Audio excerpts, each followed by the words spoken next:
अल्हम्दुलिल्लाहि रब्बिल आलमीन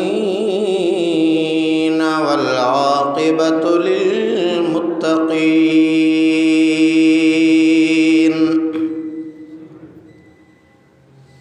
वस्सलातु वस्सलामु अला अशरफिल अंबिया वल मुरसलीन व अला आलिहि व अस्हाबिहि व अहलि बैतिहि अजमईन। अम्मा बाद फ़क़द क़ाल अल्लाहु तबारक व तआला फ़िल क़ुरआनिल मजीद वल फ़ुरक़ानिल हमीद।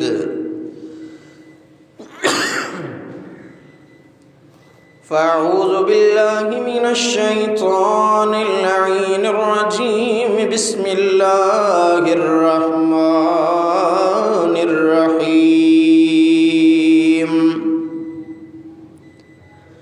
या अय्युहन्नासुत्तक़ू रब्बकुमुल्लज़ी ख़लक़कुम मिन नफ़्सिन वाहिदतिन व ख़लक़ मिन्हा ज़ौजहा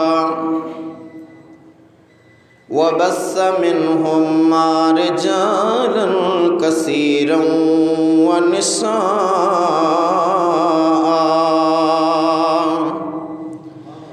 आमन्तु बिल्लाहि सदक़ल्लाहुल अलियुल अज़ीम व बल्लगना रसूलुहुन नबियुल हबीबुल करीमुल अमीन व नहनु अला ज़ालिका लमिनश शाहिदीन वश्शाकिरीन वज़्ज़ाकिरीन वल्हम्दुलिल्लाहि रब्बिल आलमीन। क़ाल अल्लाहु तबारक व तआला फ़ी शान हबीबिही इन्नल्लाह व मलाइकतहु युसल्लूना अलन नबी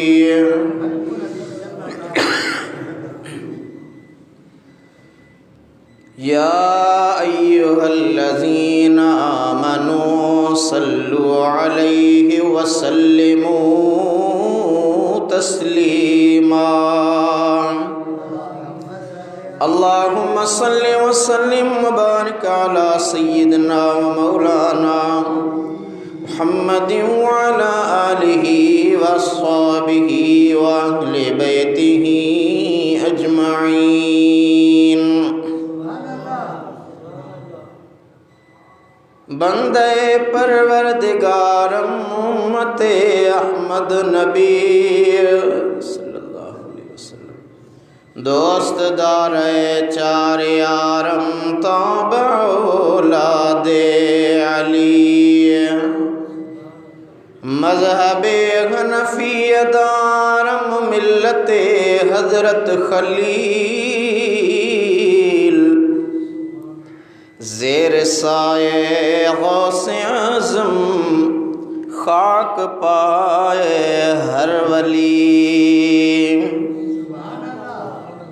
आबे मिसल महबूब हक खल्की खुदा जिले खलक खादिम सदन जिन्नो मलक बलगल उला बिकमालिही। नूरी हुजण जो ही निशान आया तरोशन थियो जहान चमक्या ज़मीन आसमान कशफत दुजा बिजमालिही। आनूर आका दरअसल नूरी सदन सारो नसल सूरत नई सीरत बेमिसल हसनत जमी खिसालिही।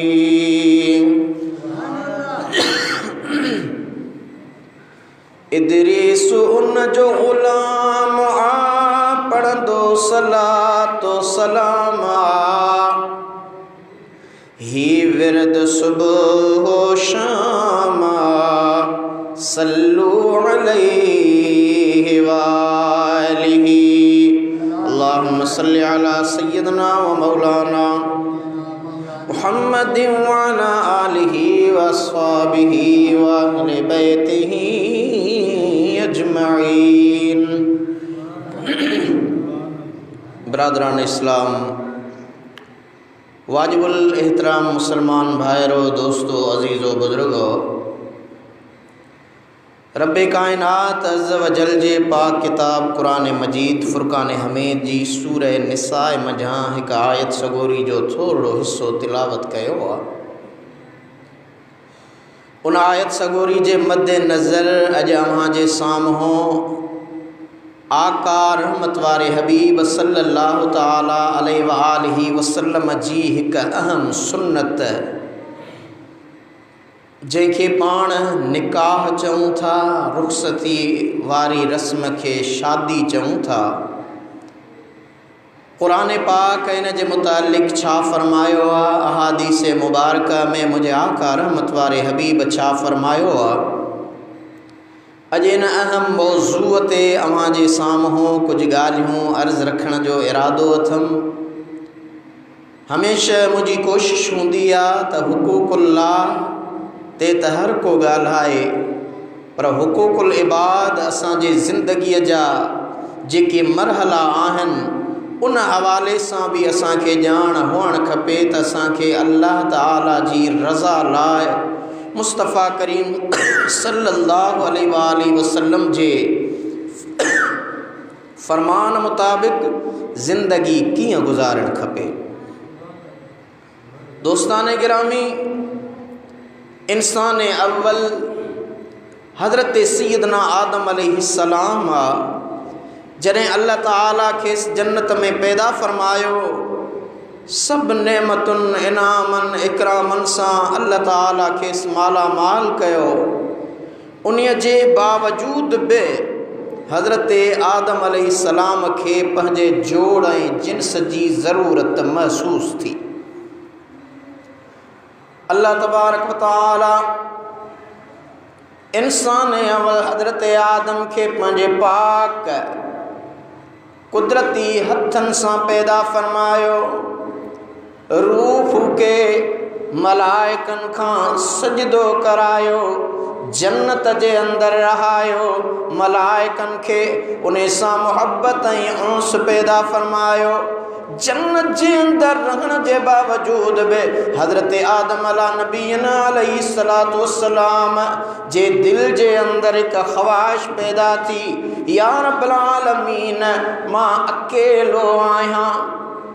हिते हूरुन जी जिन्स भी आहे, मलाइक भी आहिनि, गुलमान भी आहिनि, जन्नत जो घर साजो सामान आहे। पर या इलाहुल आलमीन मुझी दिल जोई जे लाइ, मुखे कचहरी करण जे लाइ मूं जहिड़ो हम जिन्स जोड़ पैदा फरमाए।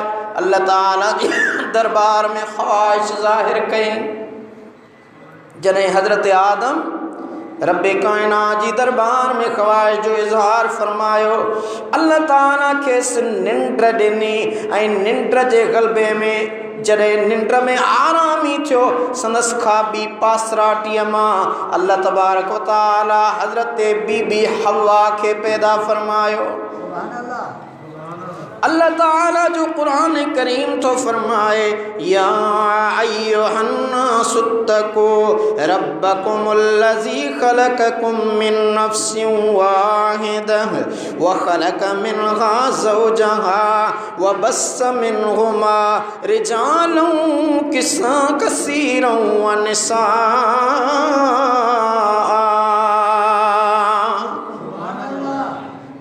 इंसानो पंहिंजे पालण हार खां डिजो जंहिं तव्हांखे हिकु साह यानी हज़रत आदम मां पैदा फरमायो ऐं उन मां उन जो जोड़ो पैदा कयाई ऐं उन्हनि ॿिन्ही मझां घणा मर्द ऐं औरतूं पखेड़ियाई।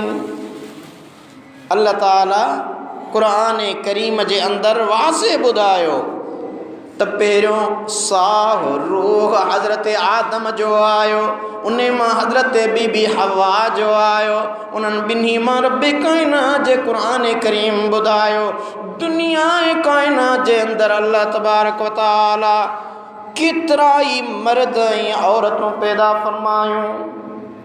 वबस्स मिनहुमा रिजालन कसीरन व निसाअ, अल्लाह ताला उन्हनि मां केतिरा ई मर्द ऐं खोड़ सारियूं औरतूं पैदा फरमायूं। दोस्तान गिरामी, अल्लाह ताला बी आयत में इरशाद फरमायो हुन्न लिबासुल लकुम व अंतुम लिबासुल लहुन्न। अल्लाह ताला कुरान पाक में फरमायो ज़ालूं तव्हांजो लिबास आहिनि ऐं तव्हां ज़ालुनि लाइ ढक आहियो, यानी घर वारियूं अव्हांजो लिबास आहिनि ऐं अमी मुड़ुस उन्हनि जे लाइ ढक आहियो, लिबास आहियो। लिबास खां सवा माण्हू उघाड़ो हूंदो आहे त ज़ाल खां सवा मुड़ुस उघाड़ो आहे, मुड़ुस खां सवा ज़ाल बिना ढक जे आहे। ए मुस्लमान भाउ इंसान ख़्वाहिशुनि तमन्नाउनि ऐं चाहतुनि जो मजमूओ आहे। कई ख़्वाहिशूं ऐं चाहतूं इंसान जे बदन में जिस्म में रखायूं वियूं। इंसान जी तबीयत पंहिंजे चाहतुनि ऐं ख़्वाहिशुनि जो पूरा ऐं तकमील चाहींदी आहे।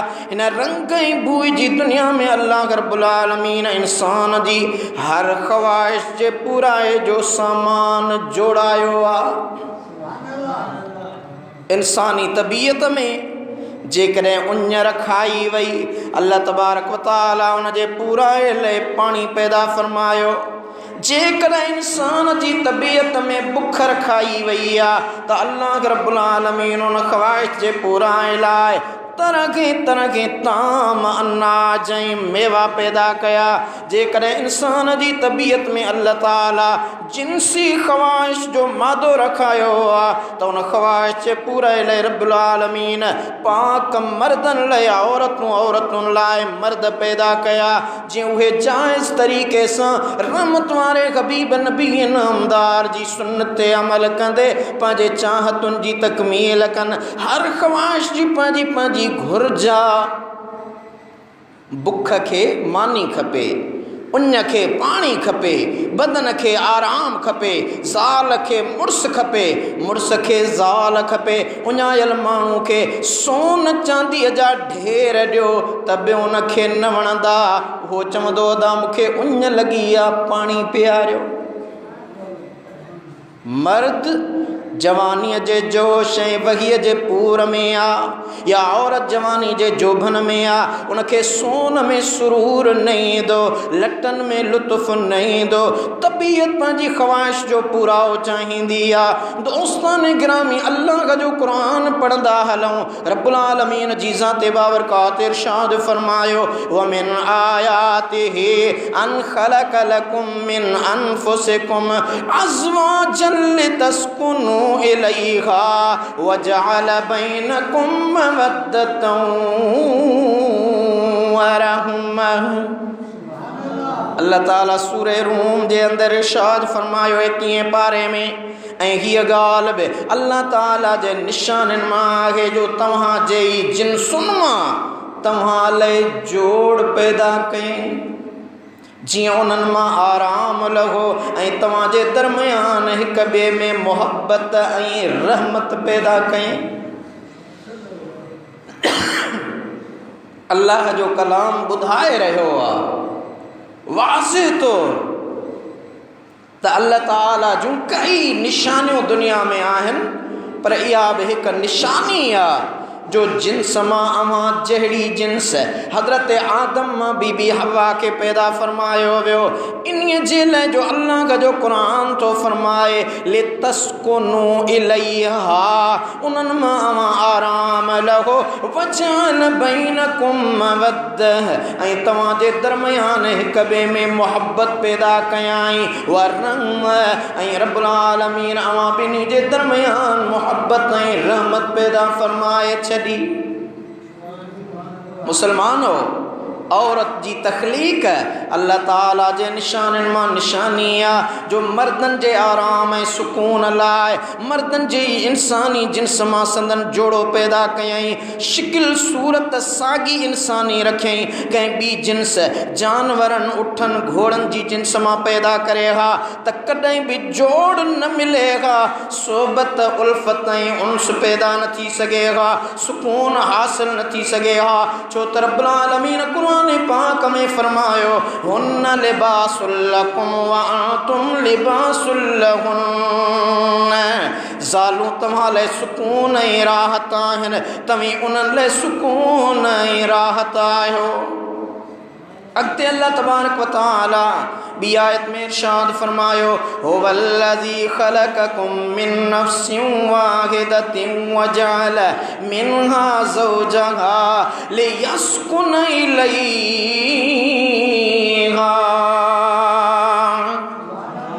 अल्लाह पाक उहा ज़ात जैं तव्हां खे हिक साग मां पैदा कयो उन मां उन जो जोड़ यानी ज़ाल बनायई त जीअं उन मां सुकून हासिल करे वरी ही बि अल्लाह ताला जी बाज़ ऐं रहमत आहे जो ॿिन्ही जे दिलनि में हिक ॿिए जे लाइ मुहबत ऐं उल्फत पैदा करे थो। वजअल बैनकुम मवद्दतन व रहमह अल्लाह जो कुरान तो फरमाए ऐं तव्हां जे विच में मुहब्बत ऐं रहमत पैदा कयाई। अल्लाह ताला मुहब्बत ऐं रहमत ॿिन्ही अज़दवा जी ज़िंदगियुनि जे अंदरि रब्बे काइनात कुदरती फितरती पैदा करे छॾी आहे।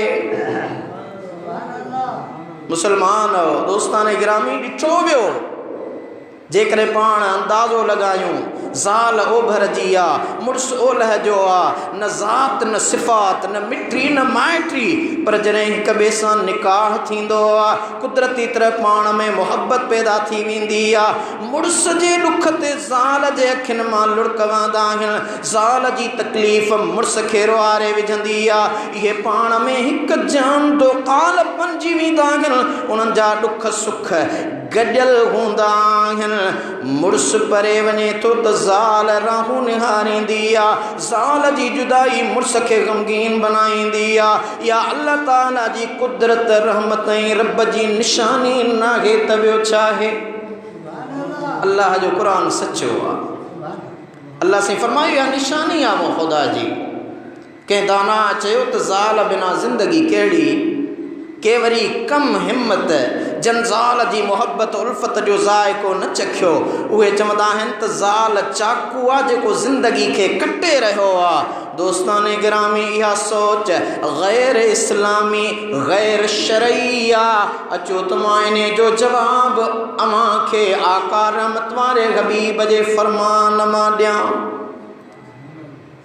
इब्न माजा जी हदीस आहे नबी नामदार अड़ियन जे आधार यतीमन जे यार सल्लल्लाहु अलैहि वसल्लम फरमायो मन अराद अयुल्क़ल्लाह ताहिरम मुतहिरन फलयतज़व्वजल हरायर। मुझे आका फरमायो जेको माण्हू अल्लाह ताला सां क़यामत वारे ॾींहुं पाक साफ़ मिलण चाहे उनखे खपे त आज़ाद औरतुनि सां शादी करे यानी बानियूं न हुजनि बल्कि आज़ाद हुजनि। दोस्तो ज़ाल ऐं मुड़ुस ॾुख दर्द जा साथी ज़ाल ऐं मुड़ुस हिक ॿिए जा राज़दान ज़ाल ऐं मुड़ुस हिक गाॾीअ जा बफ़ीथा ज़ाल ऐं मुड़ुस हिक बाग़ जा ब गुल ज़ाल ऐं मुड़ुस हिक पखीअ जा ब पर ज़ाल ऐं मुड़ुस हिक ॿिए जो लिबास ऐं ढक ज़ाल ऐं मुड़ुस हिक ॿिए लाइ छपर ऐं छाम ज़ाल ऐं मुड़ुस हिक ॿिए जा यार वफ़ादार ज़ाल ऐं मुड़ुस हिक ॿिए जा गमटार ऐं गमख्वार ज़ाल ऐं मुड़ुस हिक ॿिए जा हाल भाई ऐं ॾुख भाई। मुड़ुस खीर त ज़ाल खंड ज़ाल रोशनी त मुड़ुस चंड। ही मां खे क़ुरान पाक ऐं हदीस जी रोशनी में तो ॿुधायां। अल्लाह ताला क़ुरान पाक में फरमायो ख़ुलिक़ल इंसानु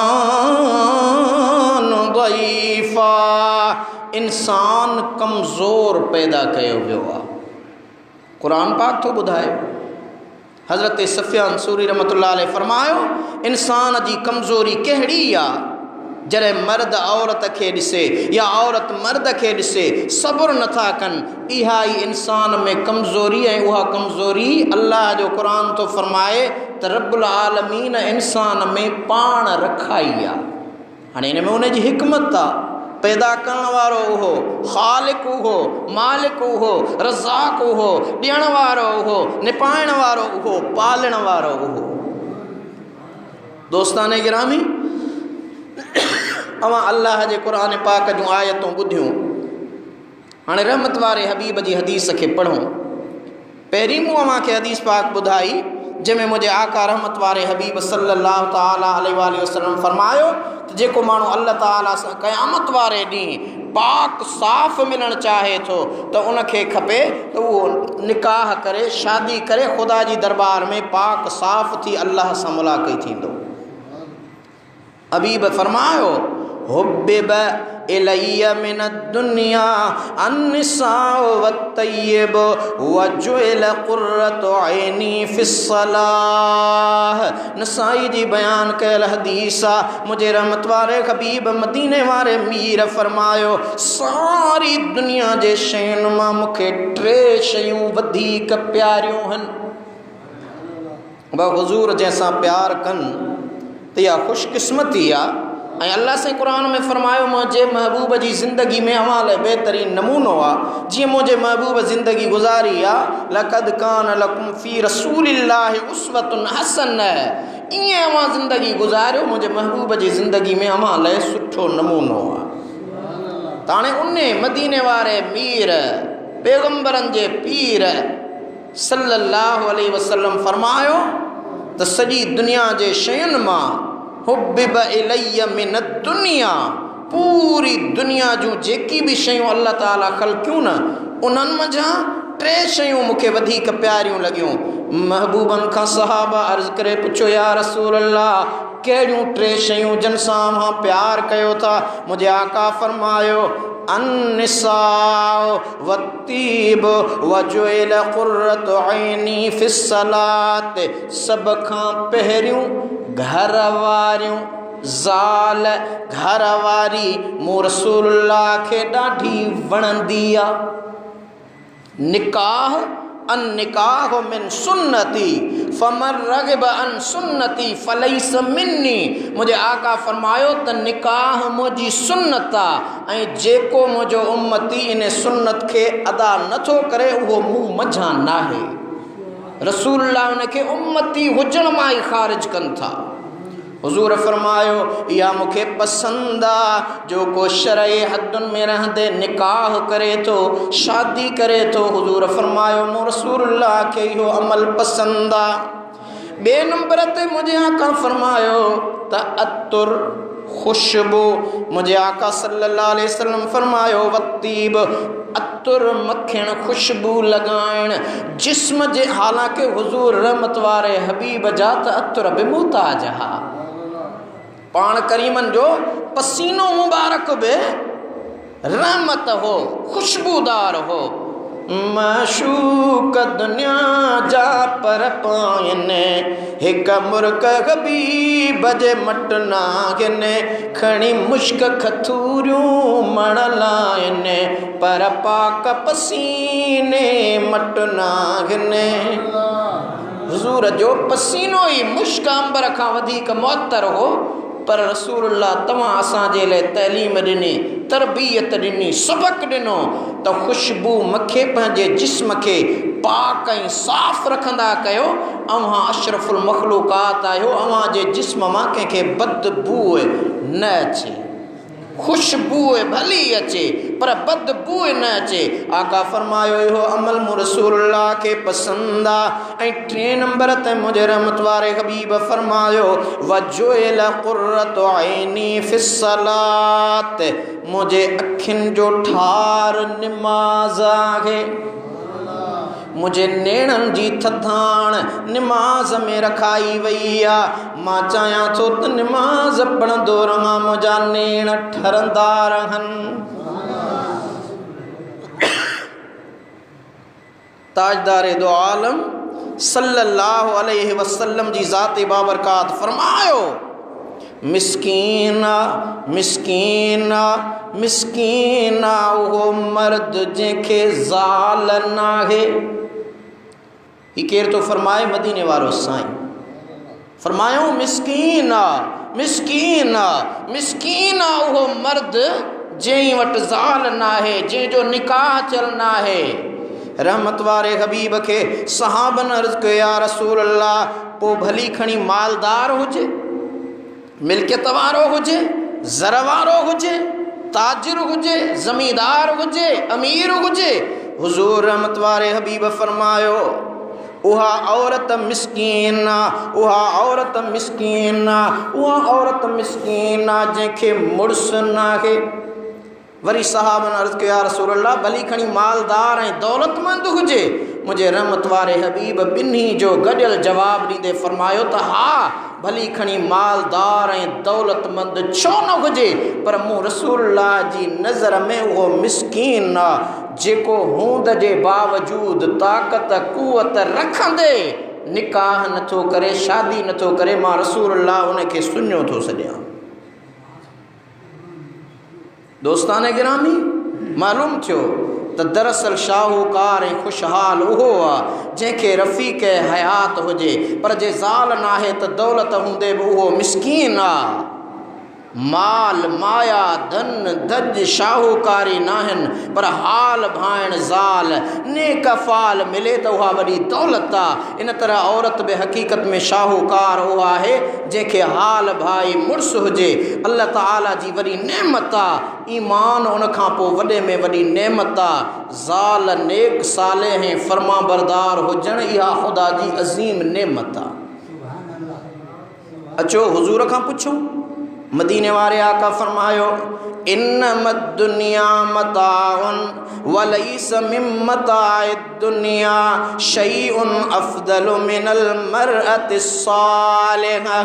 इब्न माजा जी रिवायत कल हदीस आहे। मुंहिंजे आका फरमायो कि दुनिया थोरे वक़्त लाइ नफ़ो वठण जी जाइ आहे, पोइ दुनिया जे नफ़े वठण वारनि शयुनि मां नेक घर वारीअ जहिड़ी ॿी का बि भली शइ नाहे। घरवारी नेक सालिहा त अहिड़ी असीं छा चवंदासीं, माल हुजे, गाॾियूं हुजनि, दौलत हुजे, रिश्तो अहिड़ो कयूं। रसूलुल्लाह फरमायो, न, नेक साले फर्मा बरदार ज़ाल आहे त तूं ख़ुशि नसीब आहीं, ख़ुशकिस्मत आहीं। ख़ुशि नसीब आहे उहो माण्हू जंहिंखे नेक साले ऐं तबीयत जे मुआफ़िक़ घरवारी मिली वञे थी, पोइ उन मां नफ़ा ई नफ़ा। दोस्तान गिरामी, असांखे अल्लाह जे क़ुरान ऐं रसूलुल्लाह जे फ़रमान जंहिं ॻाल्हि जी तरजीह ॾियारी आहे उन जा फ़ाइदा कहिड़ा? घरवारी मानी रधण पचाइण लाइ बोरचाणी आहे, ज़ाल असांजे कपिड़नि धोअण लाइ धोबियाणी आहे, ज़ाल कपिड़नि सिबण लाइ दर्जियाणी आहे, घर जी ख़िदमत ऐं सफ़ाई लाइ ख़ादमियाणी आहे, असांजे ॿारनि निपाइण लाइ दाई आहे, अकेलाईअ जी विरोह आहे, नफ़्स शैतान खां ढाल आहे, ॿारनि जी तरबियत लाइ उस्ताद ऐं मुअल्लिम आहे, ज़ाल ह्याम जी पाड़ ऐं आका फरमायो ज़ाल अधु दीन जो आहे। सोचींदो त अॼु मौली साहब वॾो कमाल करे छॾियो, असीं ज़ालुनि खे वतऊं लकुण हणंदा, गारियूं ॾींदा, घटि वधि ॻाल्हाईंदा, ऐं मौली साहब मेंबर ते वेही अहिड़ी ॻाल्हि कई त ज़ाल तव्हांजो अधु दीन आहे। मौली साहब लॻे थो माईअ जो मारियल आहे। अबा अहिड़ी का ॻाल्हि कंदो न माण्हू सम्झंदा लॻे थो अॼु का माईअ छंड पटी अथसि, पर ईअं नाहे। अव्हांखे मां क़ुरान ऐं हदीस पियो ॿुधायां। हाणे मूं जेका ॻाल्हि कई आहे, अचो त उन जे मुतालिक़ मदीने वारे मीर खां पुछूं। मुस्तदरिक हाकिम जी रवायत कल हदीस आहे। हबीब रबी सल्लल्लाहु ताला अलैहि वसल्लम फरमायो, मन रज़क़हुल्लाहु इम्रअतन सालिहतन फ़क़द आनहु अला शत्र दीनिही फ़ल्यत्तक़िल्लाह फ़िश्शत्र सानी। मुझे आका फरमायो जंहिंखे अल्लाह ताला नेक सालिह घर वारी अता फरमाए त उन जे अध दीन जी अल्लाह ताला हिफ़ाज़त कई, बाक़ी अध दीन में अल्लाह ताला खां डिॼंदो रहे। यानी नेक घरवारी जो मिलण रसूलुल्लाह फरमायो तो उन जो अध दीन मुकम्मल आहे। जेकॾहिं उन जी घरवारी नेक सालिह आहे, फरमा बरदार आहे, त उन जो अध दीन मुकम्मल आहे। बाक़ी अध दीन लाइ ख़ुदा जो ख़ौफ़ रखे, हक़ पूरा करे, अल्लाह ताला पंहिंजी रहमत सां उनखे नवाज़ी छॾींदो। हज़रत सैयदना अबू हुरैरा मुंहिंजे आका जो सहाबी आहे, जेको सुहिणे हबीब करीम सल्लल्लाहु अलैहि वसल्लम खे प्यारो ऐं वेझो सहाबी हो। फरमाए त जेकॾहिं मूंखे ख़बर पए त मुंहिंजी ज़िंदगी में बाक़ी सिर्फ़ हिकिड़ो ॾींहुं बचो आहे ऐं मूंखे ज़ाल न हुजे त शादी करे पोइ मरंदुसि।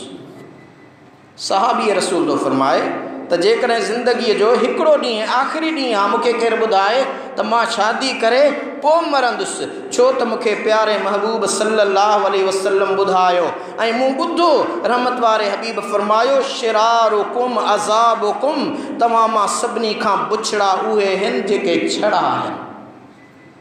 छड़े खे आका नामदार बुछड़ो सॼो आहे, छो त हू बेहयाइन तरफ़ वेंदो, बुछड़ाइन तरफ़ वेंदो, शैतान उन ते ग़ालिब थींदो। रहमत वारे हबीब मदीने वारे मीर फरमायो निकाह मुंहिंजी सुन्नत आहे, निकाह कर, शादी कर, तुंहिंजो अध दीन मुकम्मल। पर शर्त कहिड़ो? हुज़ूर फरमायो त उहा तुंहिंजी घरवारी नेक साले हुजे, नेक न्याणी हुजे, साले फरमा बरदार हुजे, दौलत दे जे करे बि, पर दौलतमंदीअ में उहा न्याणी जेका साले। रहमत वारे हबीब सल्लल्लाहु अलैहि वसल्लम हज़रत अम्मा ख़दीजतुल कुबरा सां निकाह कयो न।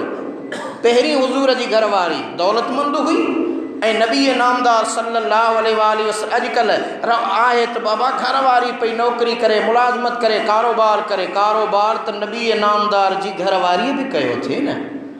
अम्मा ख़दीजतुल कुबरा रज़ी अल्लाह ताला अन्हा खां वधीक मक्के जे अंदर को वापारी न हो, पाण ताजिर हुई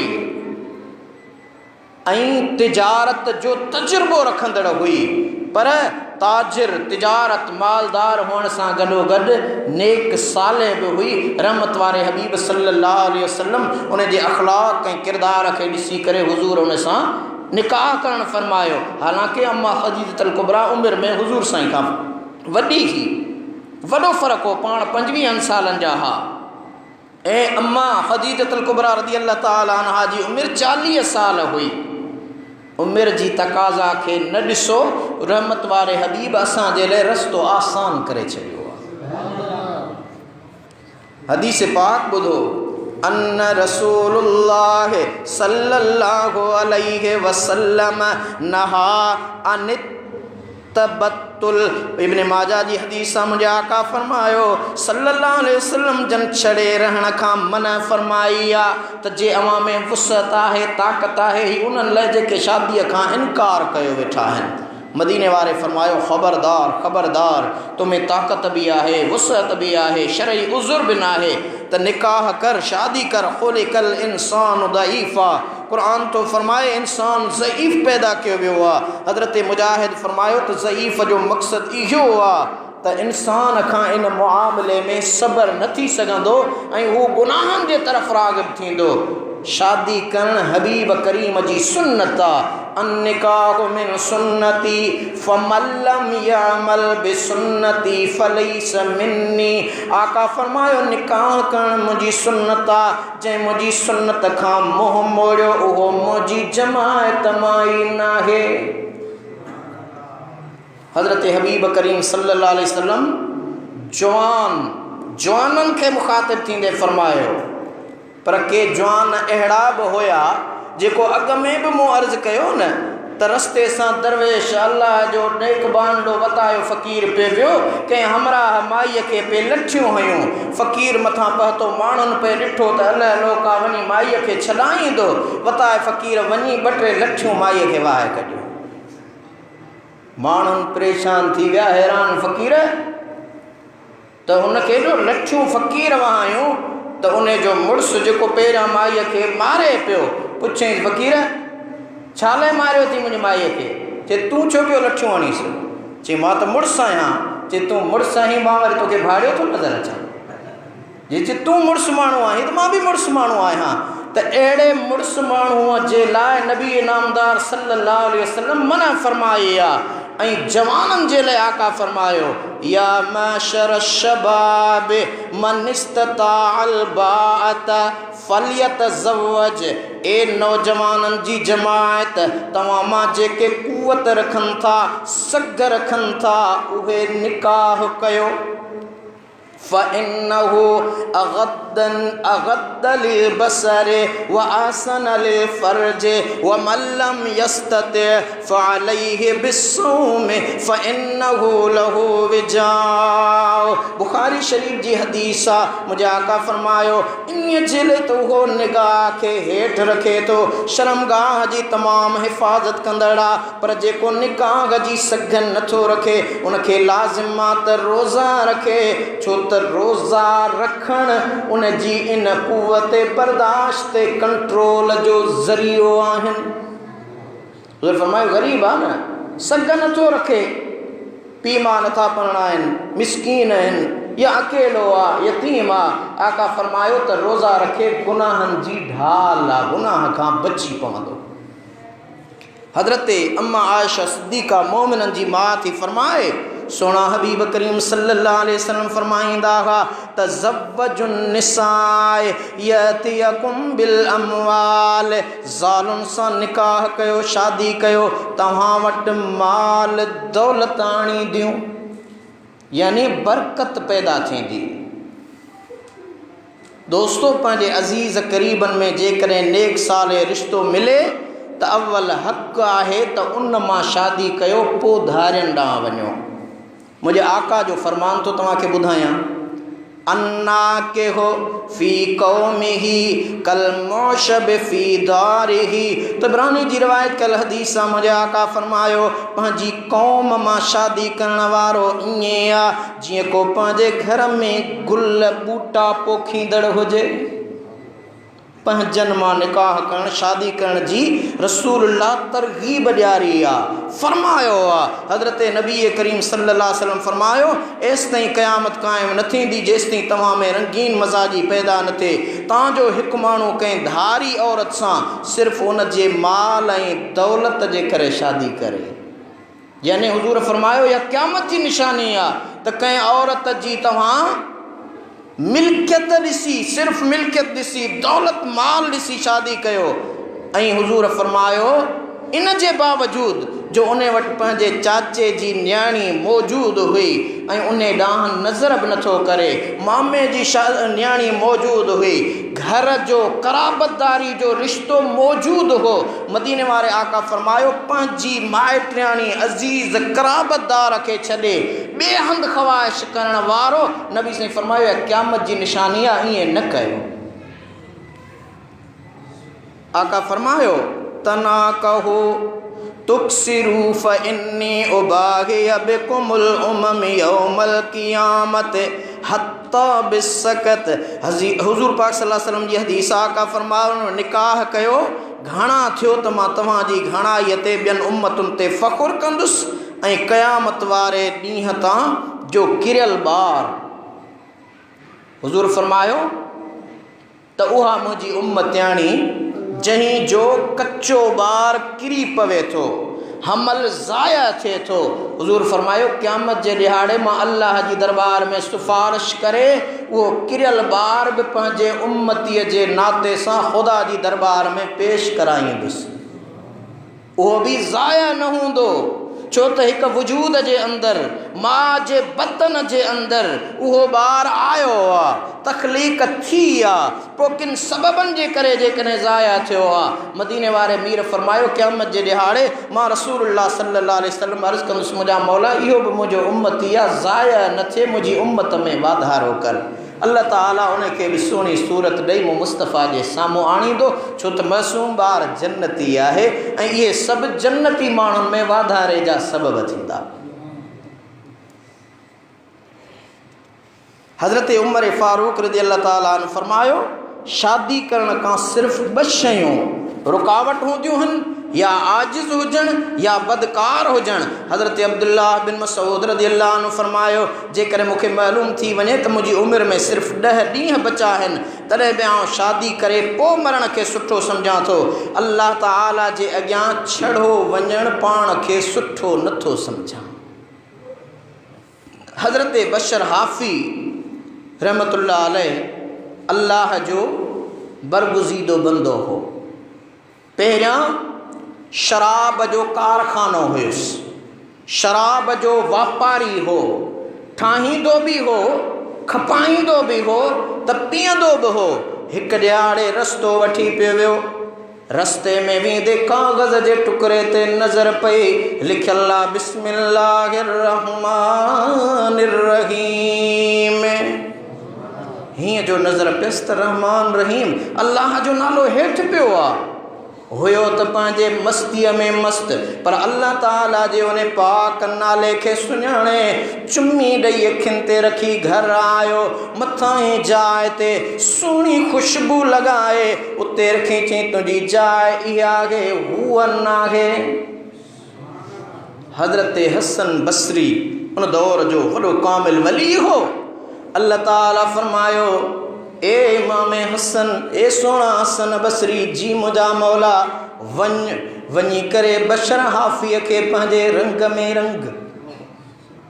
हज़रत हसन बसरी रहमतुल्लाह अलैह उते आयो जिते हिननि जो मैखानो हो। उते हसन बसरी आयो, परे खां बीही ॾिठई ए बशर, त बशर उन वक़्तु सिधो जीअं वेठो हो ॾिठई हसन बसरी त कंबंदो ॾकंदो लिकंदो टिजंदो हसन बसरी वटि आयो। एॾो अल्लाह जो वली वक़्त जो गौस कीअं आयो आहे ऐं हिते आयो आहे, जीअं जहिड़ी हालत में हो तीअं डोड़ंदो वियो। हज़रत हसन बसरी चयसि रब्बुल आलमीन जी ज़ात बाबरकात जो अमर थियो आहे, हुकुम थियो आहे, वञी बशर खे मुंहिंजा सलाम ॾे ऐं वञी पंहिंजी रूहानी कुवत, रूहानी ताक़त, रूहानी फैज़ सां उन खे नवाज़। हज़रत हसन बसरी अल्लाह जो वली हो।